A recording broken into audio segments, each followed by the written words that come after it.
deegaankaas oo iskuulka ku yaalo bulshadiisa iyo iskuulka inay isku xiraan dadkuna ku yeeraan inay wax bartaan si loo waayo arday ama qof aan waxba qori karin ee deegaanka isku nool. Qodobka labaad ee guddigan wuxuu saaran yahay waxay tahay xal u raadinta khilaafaadka ka dhalan kara iskoolka.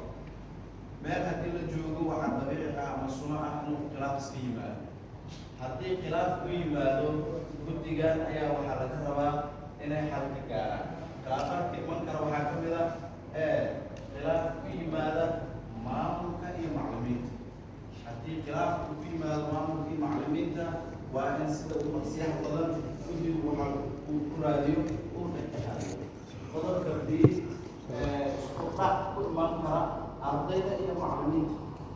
marka qaar waxaa iman kara ardaydii iyo macallimiintii intii isku dhacaan maamulay inuu xal raadiyo maamulay xal ku adkaado kadib loo baahdo guddigiisiida si arrintaas u dhameeyaan. si isku dhac wuxuu ku iman karaa ardayda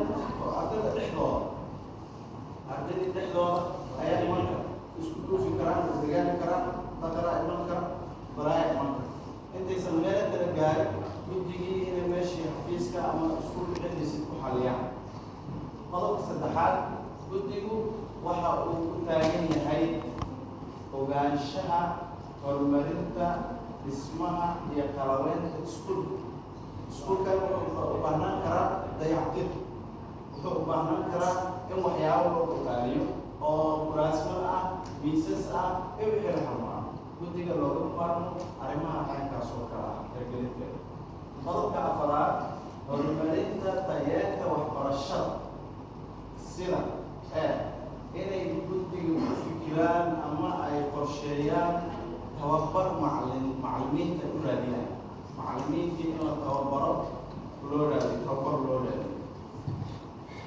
sidoo kale b guddiga waxaa looga baahan yahay sidoo kale shaqadiisa ka mid ah in ay korjoogteeyaan ama korjoogteen ku sameeyaan howlaha ama xanaanka geedi socodka shaqada madrasada. inay ka warhayaan howlaha qaabka u socdaan qaabka maaragtay maxaa qaldan maxaa loo baahan maxaa u baahan maanta oo dhan maxaa ay badiyaan maxaa qaldan sidee. okay haddii taas ay badiyaan waxaa meesha ka baxaayo ciladaha ama farsanaanta imaanka ooraha waxaa jirto English ah oo dhahaysa if the why is clear the how is easy. haddii sababtu ay caddahay sida loo xalin lahaana way ogaanaysaa. si waxaa waaye diyaarinta ama qorsheynta guddiga inuu la yimaado qorshe howleed ku saabsan diyaarinta manhaj tayo leh oo dhammaystiran iyo macallimiin tababara. haddii macallin shaqadii baneeyo goobama guddigii ku istaago inay macallin kala keenaan. qodobka ugu dambeeya ee shanaad wuxuu yahay in ay guddigu ka warhayaan badqabka iskoolka. badqabka iskoolka waxaa soo galaya nadaafadda guud ahaan iskuulka badku ku fadhiyo iyo xeeldaafkiisa. waxaa soo galaya biyaha ay cabayaan ardada, nadaafadda musqulaha iyo dhammaanba iskoolka beeriyadiisa.